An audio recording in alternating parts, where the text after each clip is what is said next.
একটি জরুরি সতর্কবার্তা। বিগত কয়েক বছর ধরে লক্ষ্য করা যাচ্ছে যে বাজারে পাওয়া ভালো মানের খেজুরগুলোর বাইরের অংশ দেখতে একদম টাটকা ও ফ্রেশ মনে হলেও ভেতরে অনেক সময় পোকার উপস্থিতি পাওয়া যায়।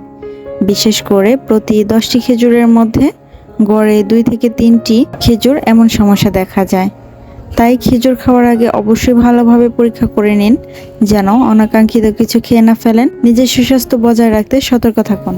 ইতোমধ্যে কথা বলতে বলতে আমি প্রায় 5টা খেজুর কেটে নিয়েছি। এর মধ্যে দেখা গিয়েছে 3টি ভালো হয়েছে এবং 2টিতে বেশ পোকার উপদ্রব রয়েছে, যেটি আপনারা খুব ভালোভাবে দেখতে পাচ্ছেন।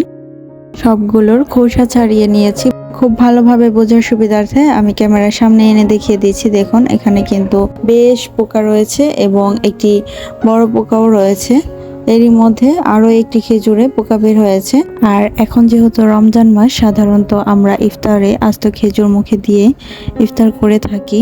বেশিরভাগ সময় খোসা না ছাড়িয়েই খেয়ে ফেলি, সাধারণত এরকমই হয়ে থাকে। তো সেই ক্ষেত্রে দেখা যায় খেজুর অনেক সময় আস্ত খেজুর আমরা মুখে দিয়ে ফেলি। সেক্ষেত্রে এ ধরনের পোকাওয়ালা খেজুর আমরা যদি মুখে দিয়ে খেয়ে ফেলি, তাহলে মারাত্মক দুর্ঘটনা ঘটার সম্ভাবনা থাকে। তাই আপনারা সতর্ক হন এখন থেকেই। আশা করি ভিডিওটি আপনাদের অনেক উপকারে আসবে। নিজে সতর্ক হন এবং অন্যকে সতর্ক হতে সাহায্য করুন।